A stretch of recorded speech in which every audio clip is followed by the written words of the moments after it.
Hello, everyone. Thank you for joining us today in the first session of our Territories Drinking Water Operator Training Series. Today, we're going to basically give you a brief overview of the program. We're going to talk about some study tips, and we're going to talk about test preparation to kind of get you going. We've got participants from CNMI and Guam, and I think from American Samoa as well. So thank you all for joining us. Again, And this is James, you all. might want to just wait one more minute, just to make sure we Oh, don't we get still have. any other. I've just have been admitting people that are signing on, so let's just wait one more All minute, right. make sure nobody else comes on, and then we'll go ahead and get started. Okay. So Zip, there zip, was zip, a zip. I'll just flurry of rewind. admittings. Yeah, there's a All right. flurry of admittances. So just want to, All right. and it looks like we got some folks from Saipan. Welcome. Looks like maybe some folks from GWA are on. So it looks like Awesome. we've got a Awesome. pretty good crew, and it looks like now it's slowed down for the people in the waiting room. So I think we're go ahead and get started now. All right. Rewind. So welcome, everybody. This is the first of 26 sessions in our U.S. Territories Drinking Water Operator Training Series. Like I said, today we're going to be talking about a brief overview of the program in general, and we'll focus on study tips and test preparation as a way of kicking things off. Again, this is all about sort of a welcome and overview. My name is James Markham. I'm a research engineer here at the Southwest EFC. With us today is Valeria, an intern who's working with us, who theoretically should be working the back end, and our director, Heather Himmelberger, who was really instrumental in getting this program set up. We're doing a water series and a wastewater training series on alternate days every 2 weeks. So with that, I'm going to hand things over to Heather so she can give you a little bit of background about who we are, where we're at, and how this program came to be. So take it away, Heather. Thanks everybody for being here today. Really appreciate it. Appreciate your time and your interest. So our group is called the Southwest Environmental Finance Center, and we are located within the University of New Mexico School of Engineering. So we're all sitting in Albuquerque area right about now, and glad to be coming at you from yesterday. So we can tell you how yesterday was, but you can tell us how tomorrow was. This training series is funded entirely by monies from EPA, some grant funds from the EPA. So it is all free to you, and anything we do around this program, assistance to you, is completely free. So you do not need to worry about any expense related to this training. Our intent was to help water and wastewater operators in the Pacific territories, namely Guam, CNMI, and American Samoa, learn about their jobs, be able to hopefully get enough information to help you pass an operator certification test. And James will talk about why this alone won't be quite enough to make that happen, but this will be one way that we can help you get prepared for the test. And we're going to be doing this for a whole year. So we're really glad to be with you all, and would like to help you in other ways. If things come up during the training series, you want other types of TA, technical assistance, answer questions, that kind of thing, we are here to help you. And so again, just really glad to welcome you all today. And if anybody was unable to join us yesterday, we know there was a little bit of a glitch in terms of sending the wrong time for the wastewater training that was yesterday, and we're very sorry about that. So we did invite some of the wastewater folks to come today if they were not able to make yesterday. If that's the case, we again apologize for the mix-up in time yesterday, and we're happy to have you today. And the vast majority of this will be the same as yesterday, but there's just a couple places where it's going to be water focused instead of wastewater focused. And then hopefully we'll get the glitches ironed out with times and all that sort of thing, because this is a continuing program throughout the year. So we'll try to get all those glitches straightened out. But again, glad to have you here. And with that, I will turn it back to James. All righty. Thanks, Heather. I'm sure everybody's zoomed out by this point, but just a quick going over the controls. If you're not asking a question actively, please make sure that your mic is muted. You can use the chat feature to ask questions at any time. We will have some time for Q&A at the end. You can also use the reactions or the raising your hand function under number 6 there to raise your hand to get our attention. Heather's going to be in the background monitoring. So if it's important to stop me to explain something or expand on it, raise your hand and we'll take care of that. So let's jump into this. As Heather said, this series is really designed to help you pass the exam. It's designed to supplement and reinforce the ABC need to know criteria for the drinking water operator level 1 and 2 exams. But I do want to point out we will be covering some higher level materials and we won't necessarily follow the exact order that's listed in the need to knows. We'll cover those in a little bit. But the goal here is to be very comprehensive and to provide you with a broad range of information about the drinking water field so that you can pass your exam. This is the schedule. You don't have to memorize this. Just show up every 2 weeks for the next 6 months. And you can see we're going to start with some basic math and drinking water systems overviews, and then we'll move on to applied math, drinking water regulation, source water characteristics, then move into disinfection, surface water treatment, etc. Basically, we're kind of following water through the treatment process from start to finish so that you get a well-rounded understanding of the process, and again can kind of leverage your practical training for your exam. I do want to point out that since many of you are essentially watching this in a group room, we don't have individual registrations for you. If you signed up under your own name and are watching from your own office on your own computer, we already have your registration information. If you're in one of the groups, like the GWA Participants Water Group, we have provided your facilitators with a sign-in sheet that needs to get filled out for every session that you attend. Basically, session title, date, where you guys are, everybody who's attending's name and signature, when you started and when you left, and that gets attested to by the person that's facilitating it. They'll email that to us. That's how we keep track of who's at all of the meetings and make sure that you get credit for all the time that you spend with us. So it's really the facilitator's responsibility, but I'm letting you all know so you can hold them responsible and make sure that nothing slips through the cracks and that you all get the credit that you deserve for being here. So with that, let's start in on some basic study and test tips. And I do want to point out that sort of my first tip is that you should not panic. If you've never taken the Cert before, or maybe if you did once before and didn't pass, don't panic. The great thing about the operator certification test, particularly levels 1 and 2, is that they really cover knowledge that you use or could use on the job.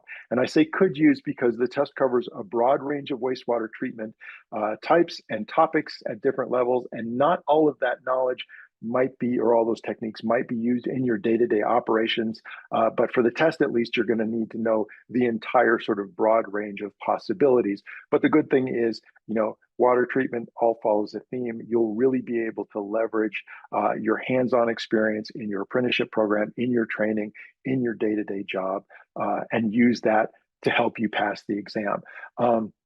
Passing the exam makes you a certified operator. What is that? That's just someone who's been certified by an agency or commission that's qualified to operate one of the classifications of water supply systems. So if you can do your job, you can pass this test. You're basically just proving in the exam format that you know what it takes to do your job on a day-to-day basis.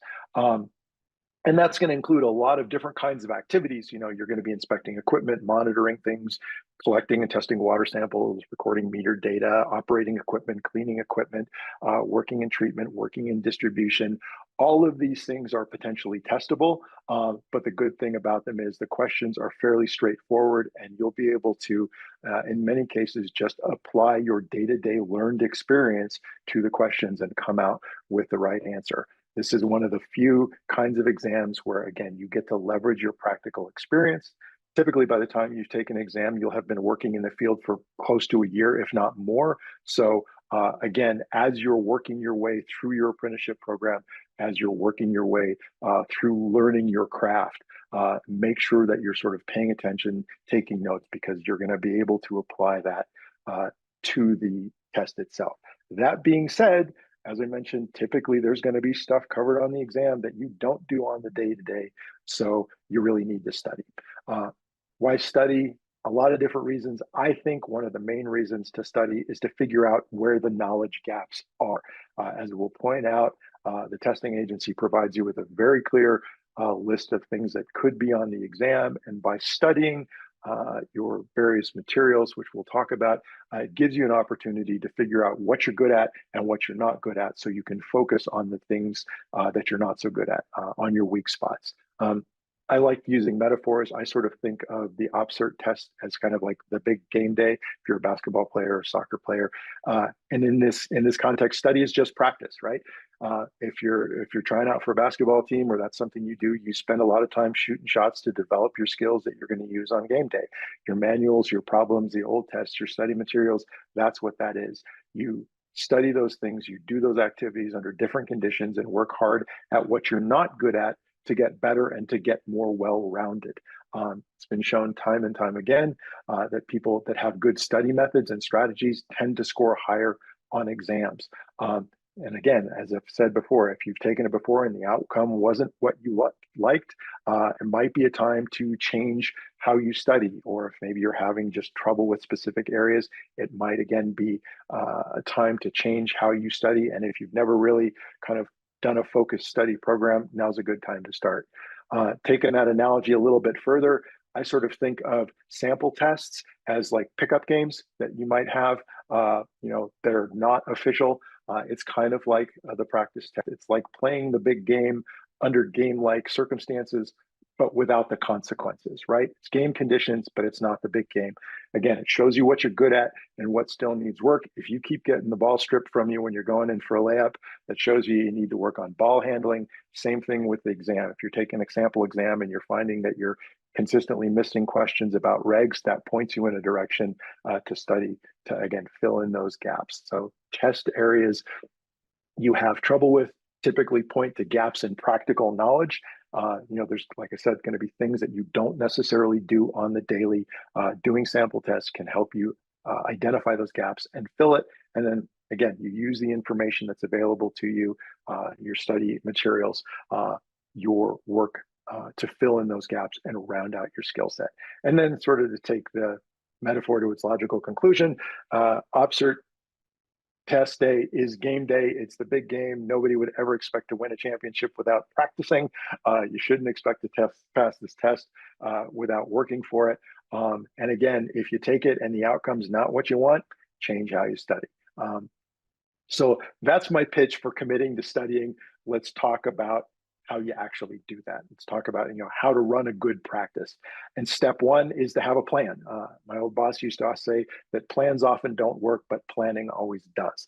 So make a study plan, figure out how you're going to get from where you are today with the knowledge level that you have to actually passing the exam, whether that's going to be in 6 months or a year.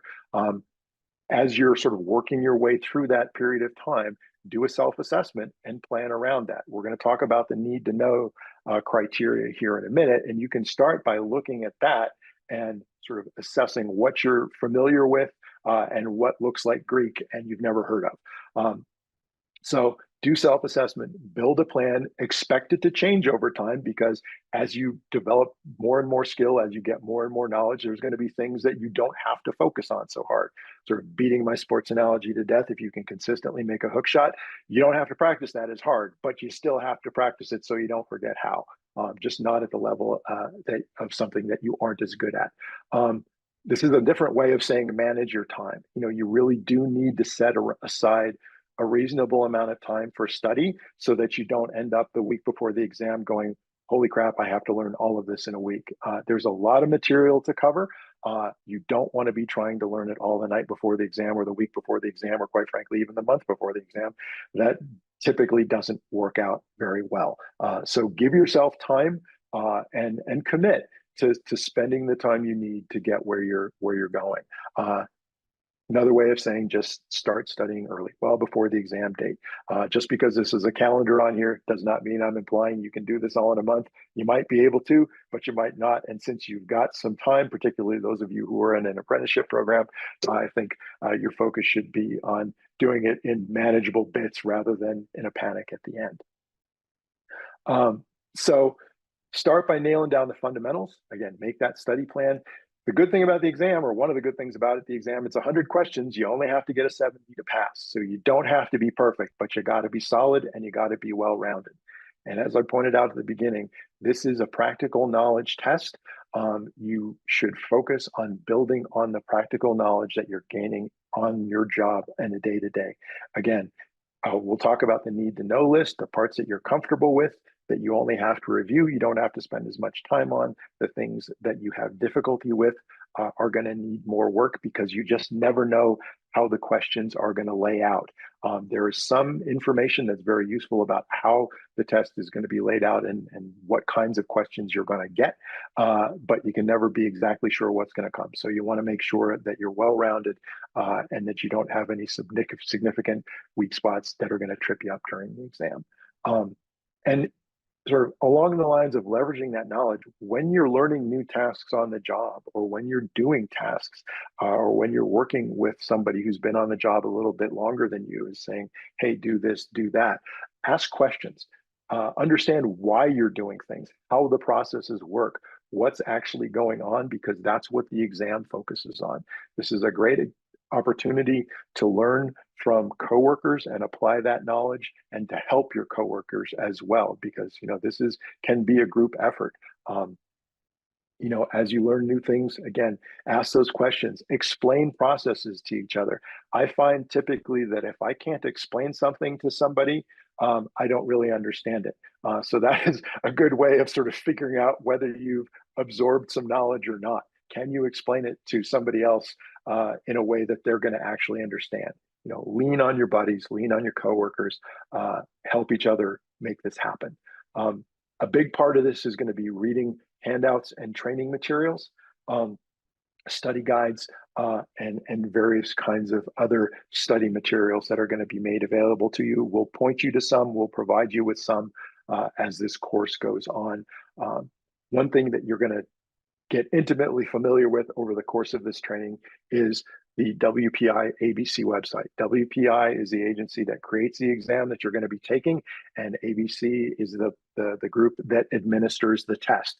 And the great thing about their website, which is gowpi.org, is they have a ton of study materials and references to outside materials there. So it can kind of be ground central for getting the information that you need to pass the test.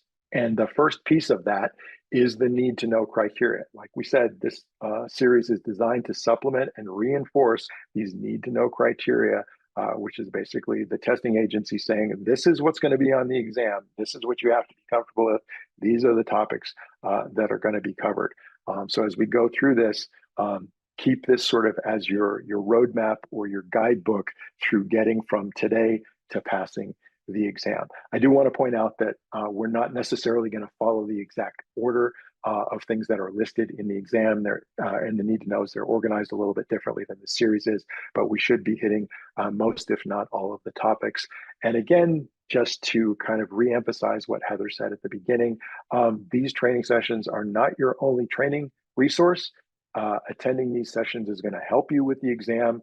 It's not going to be the whole puzzle. Right?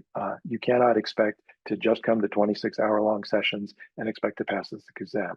You're going to have to use these outside materials and do some work on your own. But these training sessions will hopefully be very, very useful to you and give you the opportunity to ask some questions and cover, again, some topics that you might not deal with on the day-to-day. So a lot of these documents, like the need to knows, are freely available from the website, and I'm going to kind of walk you through the level 1 need to knows, so you kind of understand what's there, and hopefully to give you or lessen some anxiety that you might have about an exam, particularly if you've never taken it before. There are 3 basic question formats, and all of these screenshots that are coming up are literally taken out of the knows. 3 basic question formats. There's recall questions, which are simply, pulling knowledge out of your head, where they'll give you some information and they expect you to identify or illustrate or recognize some specific information, sort of if this, then that kind of things. There are application questions, which are going to involve problem solving. This is where the math comes in typically, where you'll be asked to calculate something or categorize something or apply that practical knowledge that you gain on the job. And then there's analysis questions as well, that involve like higher level problem solving. But the good thing about level one is there are no analysis questions on it. So for level one, at least, you're only focusing on application and recall type questions. As you get higher in the levels of the exams, there's more analysis because they expect you to know more. So that's kind of the layout of the question formats. They also tell you exactly how many questions you're going to get in each category. So on the level one exam, there's 30 questions about treatment processes. There's 13 about lab analysis, 27 about maintenance and operation, 10 about source water characteristics, and 20 about security, safety, compliance, and administrative procedures. And as you can see over on the right-hand side, that tells you what kind of questions there are. So of those 30 treatment process questions, there's going to be 12 that are recall, and there's going to be 18 that are sort of applied practical knowledge. But none of those really higher level, more complicated kinds of questions that you might expect, a level 4 operator or a supervisor to be able to talk about. So this gives you an idea of sort of the layout of the types of questions. I do want to point out that on this exam, there are at least 8 calculation questions. So expect to do some math. We'll get into that in just a second. As you work your way through the need to knows, it literally lists every content area that you could be tested on. So you're going to be required to do certain kinds of calculations. I'm not going to read all of this because you'll have this yourself, but you're going to have to understand some basic chemistry. You're going to understand how to do turbidity analysis and some other things. And again, it shows at the top of the page how many questions there are, what kind of format they're going to be in, and then the bottom of each of these pages shows you what's substantively going to be tested. So if there's something on this list that you don't do on the regular, that's an area to study. If there's something on this list that maybe you do as part of your job that you're not that comfortable with, it's something to study. Here's the next couple of pages focusing on operations and maintenance. You can see there's things about record keeping, disinfection, how all of the components work, clear wells, SCADA, chemical feed equipment, some preventive and corrective maintenance issues related to motors and other motorized equipment, etc. And there's a whole component on source water characteristics. And this is source water characteristics for any type of water that could be used. So you might be a groundwater system. You're going to have to learn about surface water treatment. So remember that. And then last but not least, there's this broader category of security, safety, compliance. This is where the regulations come in. This is where safety issues come in. This is where things like, equipment lockouts so that people don't get hurt, OSHA regulations, that sort of thing are listed. But again, they give you a very comprehensive list of what's going to be covered.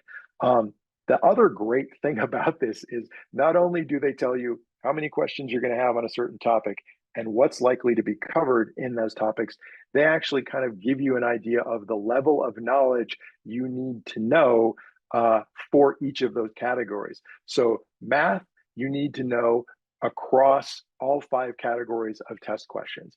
It's basic math. It's not super difficult, but you have to be able to do math questions across the board.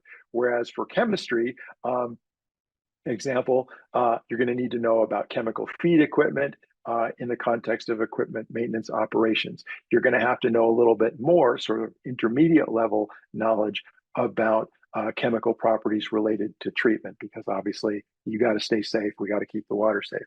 So this, again, really, really useful guide for helping you understand what you need to know and what level you need to know it at, right? And it goes through every sort of category here. We've got everything from arithmetic, biology, chemistry, disciplinary procedures. You'll notice there are no disciplinary procedure questions on the level 1 exam because they don't expect you to be supervising anybody. So you don't really need to know about that sort of thing. Same thing with like the legislative process. Nobody expects an operator to be, hounding the legislator for rule changes or finance, things like that.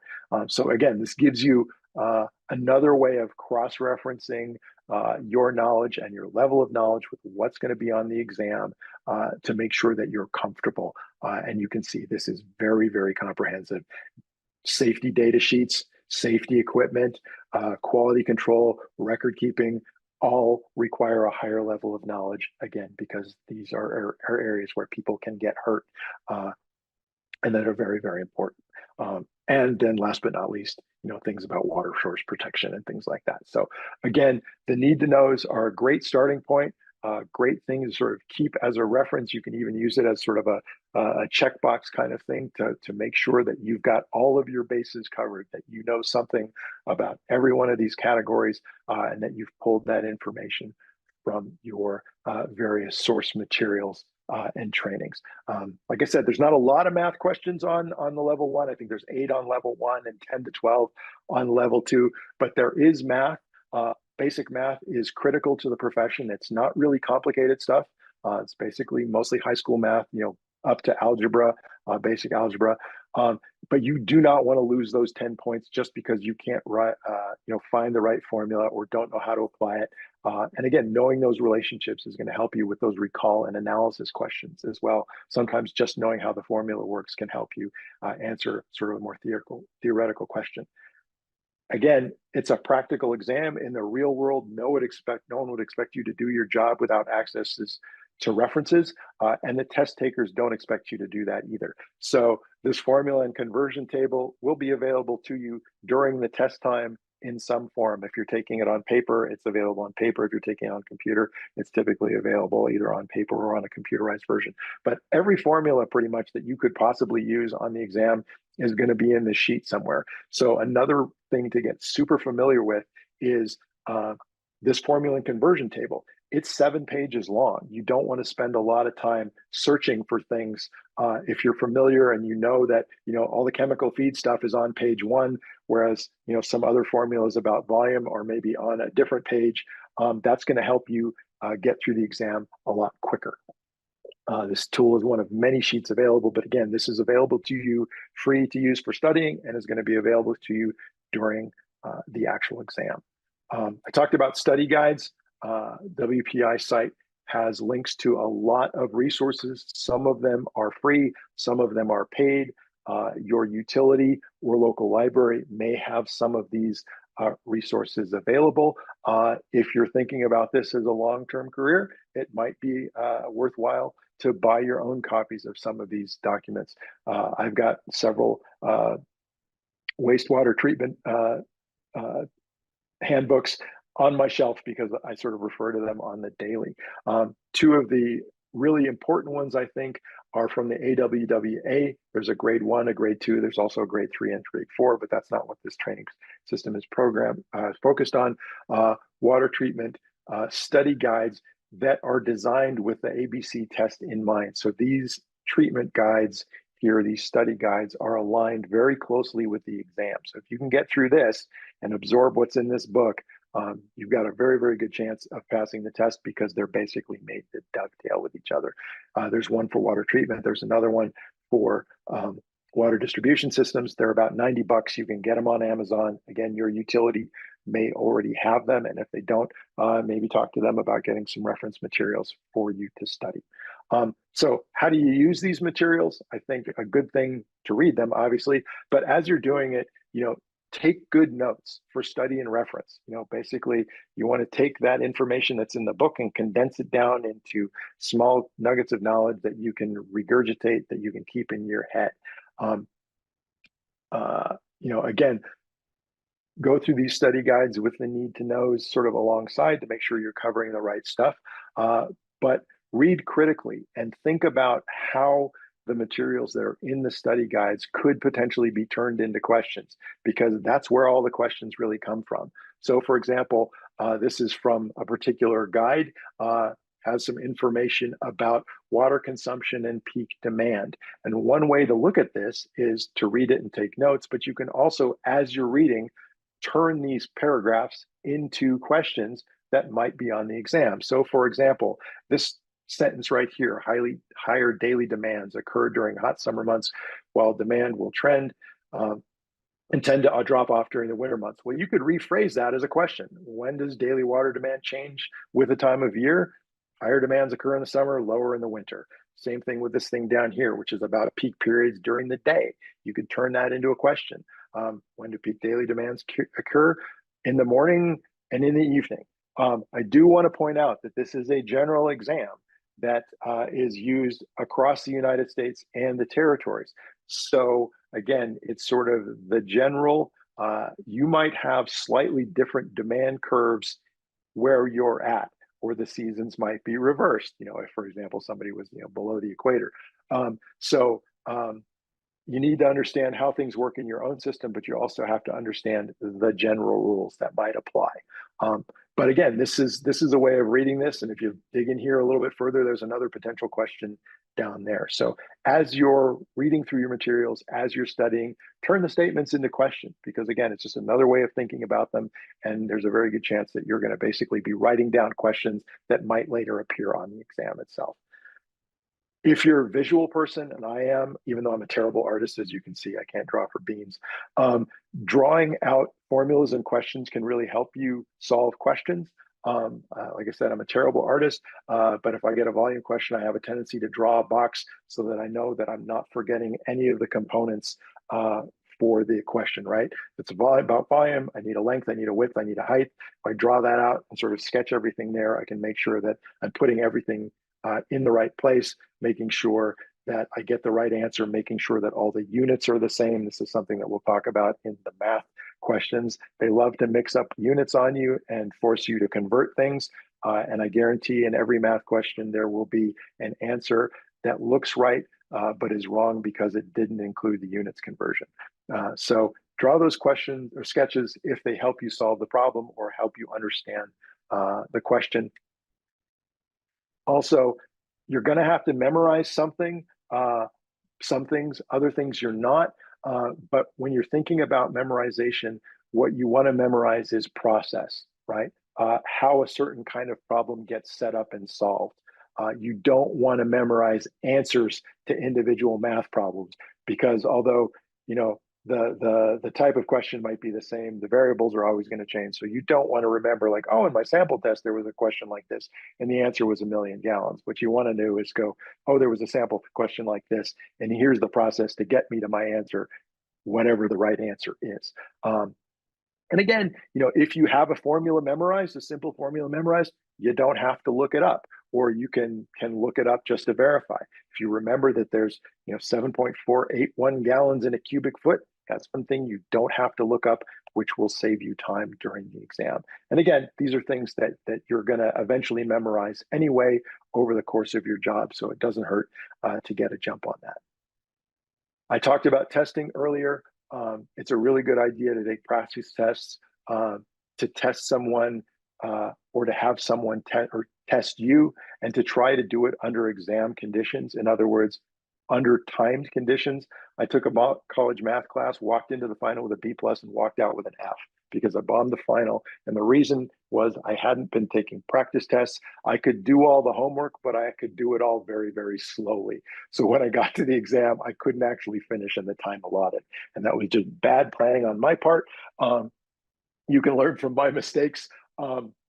Do sample tests in a variety of formats. A great way to do that is with flashcards. Doesn't work for everybody. I've got a coworker who flashcards just don't click for, but for me, they work. And this is also another good way to potentially take notes, or, as I was showing you before, turning those statements into questions. You can put those on flashcards. And the great thing about those is you can test yourself. You can have somebody test you, have your spouse, have a friend test you. The person doesn't even have to know the subject matter. All they got to do is be able to read the front and the back. If you're using flashcards, a couple things to keep in mind. Mix the order up when you're going through them every time. I used to be in a band and I was really good at singing a song from the beginning to the end, but if you had me start at the second chorus, I had a tough time remembering what it was. So again, you want to remember the information, not necessarily the sequence. So it's a good idea to sort of mix things up. And as you find that you're answering specific questions right all the time, set them aside. Again, it's like that sort of, basketball practice. If you got the hook shot pretty solid, you don't have to do it as much. Put it aside, don't ignore it, but don't go through those as often. Go through the stuff that you're not getting correctly. Um, uh, and then the other good thing about flashcards is you can loan them off to somebody else who's coming in the program behind you. You can trade them with your coworkers. I have some flashcards sitting in the office that I made that I find useful and that are available to anybody I work with. Study with a partner if it helps. It's not always helpful. I have a couple of friends from college that I could study with, and there are a few that I never studied with because all we did was chit chat the whole time. So again, take this with a grain of salt. But partner study can be helpful, kind of helps with accountability. That thing we were talking about at the beginning, setting aside time to make sure you actually cover the materials you want to. It also gives you, again, somebody to bounce questions off of, explain things to, or if you don't understand somebody, you can ask about that. It is, I think, really important to understand the format that you're going to take this test in. Different jurisdictions use different formats. Excuse me. And the ABC actually does 3 different versions of the tests, and which one is available to you depends on your state or territorial agency that's overseeing the testing. They do computer-based testing, they do web-based testing, and they do paper-based testing. I think in the islands, it's mostly computer-based. If you've never taken an exam on a computer, it can be kind of trippy the first time. I have a buddy who failed his engineering exam because he was expecting to take it on paper. And when he got there, it was all on the computer and the format just threw him. So it's a good idea to figure out what format you're going to be in, and to get comfortable in that. Here in New Mexico, they're all computer-based. Part of your study process or getting ready for the final test might actually be to schedule a test exam. It's not cheap. I think it costs like $110 to take the exam in Guam. But if you're a little, have some trepidation about taking the exam in that format, one possibility might be to just schedule a test exam where your goal is to get comfortable with a format, not necessarily to pass. If you do that and you're solid with the material, there's a good chance you'll walk into that exam sort of expecting to use it as a test run and come out having passed it. So again, not necessarily the way everybody does it, but something to consider. On the subject of tests, on the WPI website, they have a section that has sample exam questions in the format that you are likely to use if you're doing the online version. So you can see they've got water treatment sample questions. It's a small test. I think it's 15 or 20 questions. They've got one for wastewater. They've got one for collection, one for distribution, one for lab analysis. So you can use these tools and others to, again, get comfortable with the format and also verify that you can answer the questions or the type of questions that they're going to answer. The WPI exam format looks basically like this. You click on a button, it opens up a little website page, and it provides real live questions. So like this one, like what's the main source of lead and copper in drinking water? You pick the one that you think is right, and it tells you instantly whether you got it right or whether you got it wrong. You'll notice down at the bottom, there's a timer. So the timer is scheduled so that you've got the amount of time you would have for that many questions. So if it was a 3-hour exam, you'd have 3 hours for 100 questions. For a shorter period, it's apportioned, and it has the tools that you would normally see in the exam. So, for example, that you can grade the exam, or that you can look at the time, or that you can mark a question to come back to later because you're not sure, and then the navigation at the bottom to help you bounce back and forth, because half of the trick with the computer exams, I think, is understanding the format. And again, like I said, you take one of these, it will tell you how you did. I took one this morning, didn't get a perfect score, but it came out okay. It's a passing score, and it's, again, in the format that would be used. There are other sources for sample questions, both on paper and online. One that I found recently is this waternuggets.com. They actually have some longer exams, 25, 50, and 100 questions exams that are very similar to the kinds of exam questions you would see on the actual test, although the format's a little bit different, but this is all free. So it's something that you can use as part of your test. This is what it looks like, so they've got, um, some different kinds of questions that are related to water treatment. Again, this is not official. This is basically a thing that's maintained by a bunch of water operators, but they're part of the water community and they're interested in seeing people succeed. So it's useful information. And again, just another way to get access to questions that you might not have seen before that might show up on the exam. Again, I think like many things, repetition is the key. The more sample tests you do, the more questions you try to answer ahead of the exam, the more comfortable you're going to be when you get to game day. So speaking of game day, let's talk about some tips, even though it is probably 6 months to a year before you're going to probably sit down and take the exam. Let's talk a little bit about ideas for then, which you can then also apply to your sample tests as you're doing them, right?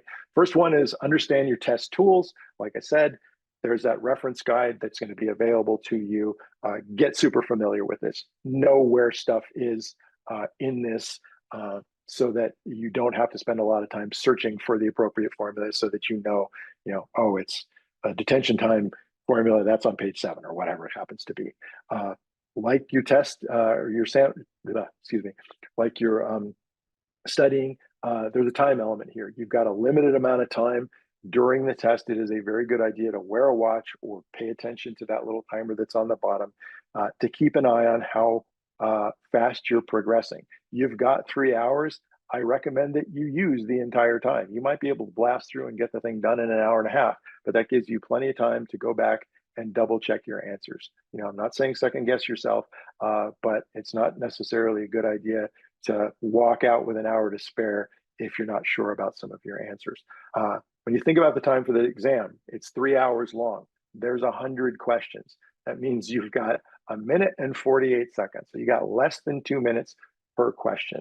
The good thing is these questions are designed to be answered fairly quickly. Some of the math ones might take you a little bit longer, but there should be ample time to answer all of these, and you don't have to get them all right. You just have to get 70 or above. That means theoretically you could only answer 70 questions, and if you got them all right, you would pass. But again, I would not recommend that. There's a very good chance you're gonna just through happenstance and make a few mistakes. So try to get used to getting 100 questions done in that 3-hour period of time, so that you're not, again, sort of panicking at the last minute and realizing it's 2 hours and 45 minutes and I've still got 30 questions to go. Which kind of leads to my next point, which is if you're going through the exam and you find a question that you just cannot answer, don't waste a bunch of time on it. If you're on paper, circle it. If you're on the computer, there's a checkbox that you can put to make it so that you can easily cycle back to it. Just move on. You don't have to answer every question. You don't have to get every answer perfect or correct. So you don't want to kill a bunch of time answering a question that you're just not going to get when you could be answering questions that you can get. So let's talk a little bit now about the actual questions and sort of the question formats and some things to think about when you're evaluating the questions. First one is don't fight the premise. Don't try to outthink the test. Make sure that you understand the question that they're asking, not what you think they're asking. Things might be worded a little strangely. Again, focus on the question. I actually cover up the answers whenever I take a test, before I even look at the question so that I can sort of read the question without any other context. So I can make sure that I actually understand what's going on. So again, make sure that you're answering the question that they asked, not the question that you think they should be asking. Funny answers typically wrong. Sometimes they'll throw something goofy in there. If something feels odd, it probably is. As an example, if you were to run into something like this, where it says, the best way for a manager to transmit information that's important to all employees, and your options are tell your mom, send a memorandum, have a face-to-face meeting, and put a notice on the plant's website, you can pretty much cross tell your mom off at the top of the go. I mean, my mom was the town gossip, so telling her would have probably gotten the word around, but you don't necessarily want to do that. That wouldn't work in a work situation. And again, this is one of those things where practical knowledge really comes in handy. You can logic your way through some of these questions, even if you've never even thought about it before. So if you think about, memos that get sent around an office, people have a tendency to ignore those. So that's probably not a great answer.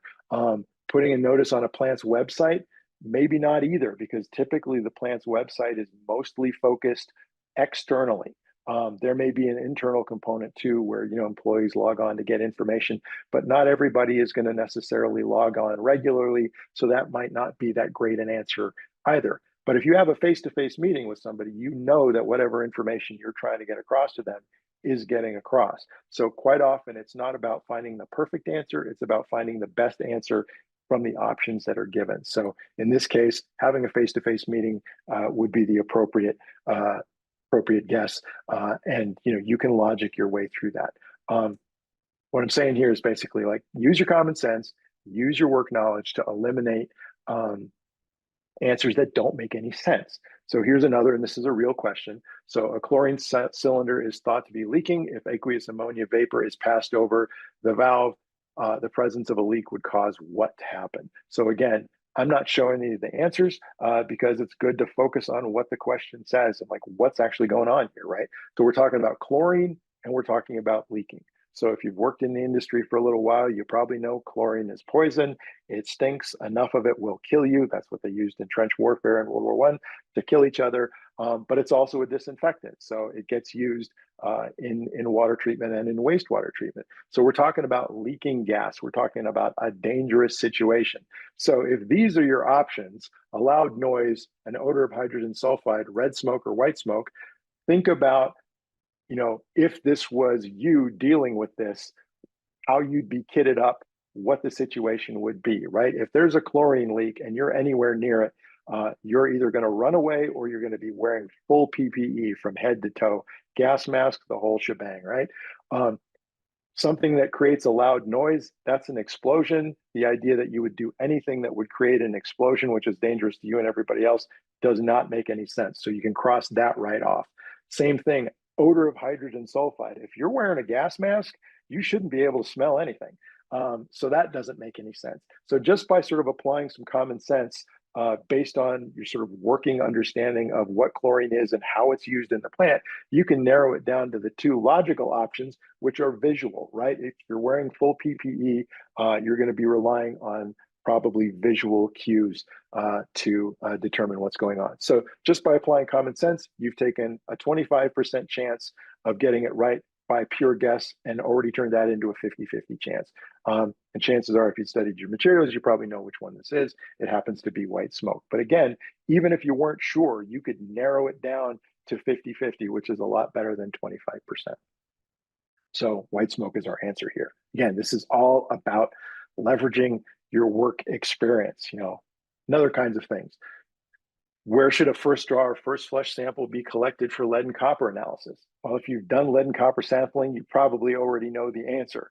But if you don't, think about what we're talking about and what you know about copper and lead. Why do we do sampling? Because lead and copper are potentially dangerous to our customers. That's your context, right? So let's look at our answers and see if there's something that's there obvious or something that we can eliminate based on experience. So the answers, and again, this is a real question, at the clear well, at the consumer's tap, at the service storage reservoir, or at the distribution system. So if we look at these examples and think about what we know or will know if you're new to the job about sampling and the danger here, sampling is dangerous, or lead and copper are dangerous to our customer. One of my earlier question slides actually kind of gave you a hint because it pointed out that the main source of lead and copper in drinking water is actually corroded plumbing. So an answer like the distribution system doesn't make any sense, right? That's a broad range that could be anywhere. Samples are taken in a specific point. So that doesn't make any sense. You could take that out. And then we're thinking about proximity to customers, right? We're testing in order to keep our customers safe. So we probably want to do that testing somewhere near where the customers get their water. Well, at the clear well is at the plant. That's at the wrong end of the distribution system. We can rule that out. Same thing with a storage reservoir. Closer to their house, but not where they're typically going to be dipping their water out. Where are they getting their water? It's at the customer's tap. And by process of elimination, we've worked our way to the right answer. So again, this might be one of those things where you don't even have to look at the other answers because you know it's at the tap from your experience doing sampling. But again, even if you haven't gone through that process, you can apply some practical knowledge and at least eliminate some obviously wrong answers. Another thing they love to do on these tests is give you not questions, sort of like from Sesame Street. One of these things is not like the other one. Pick it out. So for example, a question like this, which of the following is not a measure of volume? And then they give you 4 options: cubic feet, cubic meters, gallons, and square inches. And this is an area where, you know, the test tools could come in handy. Your basic knowledge would come in handy. Like milk comes in gallons, that's a volume. So we know that that's definitely a volume. Another way of approaching this might be to rephrase the question in your head to say, okay, well, which of these are measures of volume? Well, I know gallons are volume just because that's what I buy, you know, stuff at the grocery store. But I've got this reference sheet. This happens to be the New Mexico reference sheet, but this information is available on the one that you're going to have that has all these volume conversions. And I can look at the options that I'm given here and go, okay, well, cubic feet can be converted to gallons. They must be the same thing. They're just different ways of measuring volume. So that's 2 of those. I can also convert gallons into cubic meters. So that's got to be a volume too. What's left? Square inches. Another way of looking at this would be like, okay, 3 of these show up under volume. 1 of them shows up under area. So obviously square inches is not a measure of volume. But then again, if you do this approach, remember for the answer, you got to flip it back into the format they gave you. Which of these is not the same? It's the square inches. Again, sketches can help. You know, same sort of thing. That same question you could answer a different way.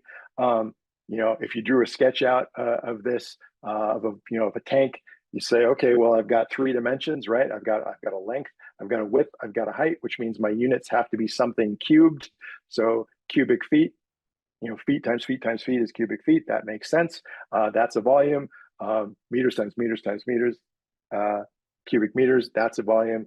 I know gallons are a volume. So again, square inches is the thing that is not the same. So my correct answer, which of these isn't a measure of volume, is square inches. The point here is that there's a lot of different ways you can answer questions. And the more of these questions you do, the more likely you are to find something that works consistently for you. Sketches might work for you.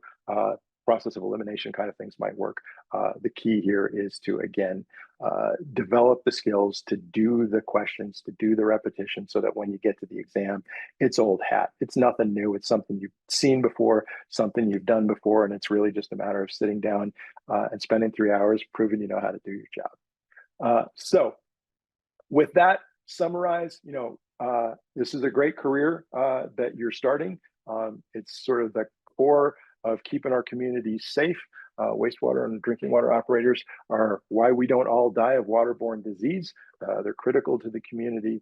We want you to succeed in your training, in your testing, and your long-term career. So, you know, now is the time to sort of dig in and make that commitment to make sure that you succeed and hopefully manage it right the first time. But again, if you don't worry. You can always retest.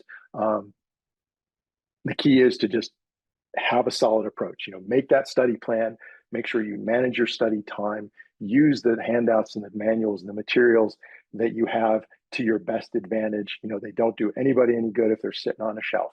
You got free time at work, you got free time at home, you know, rather than doom scrolling TikTok, read a manual. You know, take those notes at trainings during your study. You know, there's a lot of places you can get information that's going to help you pass that exam, draw those sketches, you know, but most importantly, as you're working through your process, test yourself, whether it's flashcards, whether it's sample tests, whether it's online sample tests. Make sure that you do that because, again, that's going to identify those weak points and give you areas to focus on to make sure that you've got a well-rounded knowledge base, which is what you need to pass the test. Memorize the stuff that you need to, but recognize that you don't have to memorize every formula. You just have to know where to find it on the sheet and know how to apply it. Study with partners if it helps. And then again, start studying early, well before the exam date. Give yourself at least 6 months. If you're just starting now, and you can build in anything, you are good to go. So with that, I'll open the floor for questions, and it looks like we got some things in the chat. Yeah, it's a good point. They do add in survey questions unscored, and you are never going to know which ones of those questions are actually unscored. It's just kind of like the ACTs or the SATs that you might have taken in high school. There's always some sample questions in there because they're testing questions out. My main advice is to focus on being able to answer all of the questions that you're provided with in the time that you're allowed. You should be able to get done early. They've given you, I think a little bit of extra time. That getting the 100 questions done in 3 hours, if you're solid on the materials, should be okay. But there's really no way of knowing which ones are going to be the sample questions. So you have to treat every question that you come across as potentially a scored question. I'm not sure if that answers the question here, but I also just wanted to say real quick that we have been giving the tribal operators in EPA Region 6 the exam for years and years and years. I think we started in about early 2001 or 2 or something like that. So it's been a couple of decades, and it has, I don't know if there's been any operator who found the 3 hours not enough time, but it's very rare that the time is the issue. So they are trying to give you enough time to answer all the questions. So even though, yeah, you don't have a lot of minutes per question, a lot of them are going to go pretty quickly, and that will give you extra time for some of the other questions. So typically the time constraint is not hugely problematic for most people. And I think the best advice on those ungraded questions is to answer every question as if it counted, because you can't know, they're not going to tell you this isn't graded, because of course you probably won't answer it, or you won't do your best if you know that. Well, and to your point, Heather, the test is designed to be completed in the amount of time that you're given. So if you take those sample exams, you'll probably realize, oh, I don't actually need 3 hours for this. Maybe I only need 2.5, which again is going to boost your comfort level walking into the actual exam. The more comfortable you are with the format and the material, the easier it's going to be. If you've taken a bunch of sample exams, if you've done flashcards, again, taking the real test is effectively then just like taking a practice test. It's something you've done before. And you'll know if you're taking practice exams and consistently scoring 80 or above, you're going to pass that exam. Or at least there's a very good chance that you're going to pass that exam. If you're sort of hovering right around the 70 mark, you might want to spend a little bit more time studying before you sign up, just to make sure that you've got that buffer. But again, taking those sample tests is really going to let you know how quickly you get through those stuff. And I think in most cases will give you that extra level of assurance that time is not going to be an issue. Any other questions? Just because we didn't have Tucker or Andrew introduce themselves at the beginning, and I think Valeria might be here as well. Why don't we have, if you can, Tucker and Andrew introduce yourselves, because Tucker's going to be training some of the classes later, and Andrew's kind of the guy behind the scenes doing everything, and who you'll send your completed sign-ins to. So if you guys want to just quickly introduce yourselves. Yeah, sounds good. I'll go really quick. Hi everybody. My name is Tucker Colvin, and I'm with the Southwest Environmental Finance Center. I'm actually based in Billings, Montana, so not quite where the other folks are, but in the region. And I'm a former drinking water plant operator, still certified. And I'm going to be doing the training next week, or I guess in 2 weeks. The next session though, and quite a bit of the drinking water trainings, maybe some wastewater ones too. So yeah, looking forward to being part of these. So thanks for being here. Okay. Thanks, Tucker. Hey, everyone. My name's Andrew. I'm also with the Southwest Environmental Finance Center. I'm here in Albuquerque, New Mexico with the rest of the team. As Heather was kind of saying, I'm the operations specialist on the team. So you'll see a lot of background information kind of probably coming from me. You're probably seeing some emails with links and things like that. So if you've got any technical issues or, have any questions, please feel free to forward those my way. So thanks for everyone for being here. And then Valeria, real quick, if you're still there. I don't know if Valeria's still here. So hi everyone. Oh, this video is okay. So my name is Valeria and work for the Southwest Environmental Finance Center, and I'm just an intern, and I'll be providing some technical help if needed on these meetings. Thank you all for assisting. And not just an intern, Valeria does lots of great things for us, especially GIS. So we don't want to minimize Okay. Valeria's qualifications and all. And she's a recent UNM grad, right? From the geography program, I think. Yes. Yep, we're all lucky to have her. Very much so. So if there's no other questions, I think we're about wrapped up, but we look forward to seeing everybody every other week on the drinking water. And then some of you may be doing both drinking water and wastewater. And remember, everything is recorded if you ever need to go back and listen to anything again. Oh, which reminds me, as Heather said, we're going to be recording all these sessions. We are setting up a shared drive on our server where we will have all of the recordings available for you to download. We're talking about putting them on a YouTube channel as well. We'll give you more information about where to get the sort of meat and potatoes information from these training sessions as we go. But all the sessions will be recorded so you can review them on your own if you want to go over anything in specific. And again, the various like handouts, sample problems, and other things that we discussed during the trainings will also be posted there. So we'll be sending out links periodically to that folder. It's a read-only kind of thing, but you'll be able to download stuff either to the office or to your personal computers for reference and use in your adventure getting ready for this test. So with that, thanks for joining. We'll see you in 2 weeks. And you can always reach out to us via the email address that's there or the individual email addresses that you'll get from the various people that are doing the trainings over the course of this series. And we're happy to answer any questions and provide any assistance that we can. Yeah, and don't forget, you can always email us in between sessions if you have questions.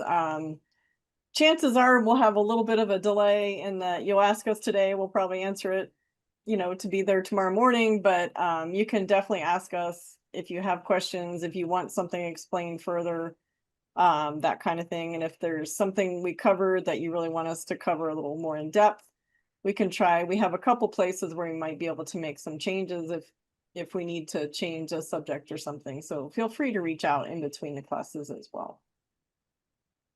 All right. Well, I will wish you all a good morning on your end and a good evening to my coworkers here in Montana and New Mexico. We'll see you all in 2 weeks.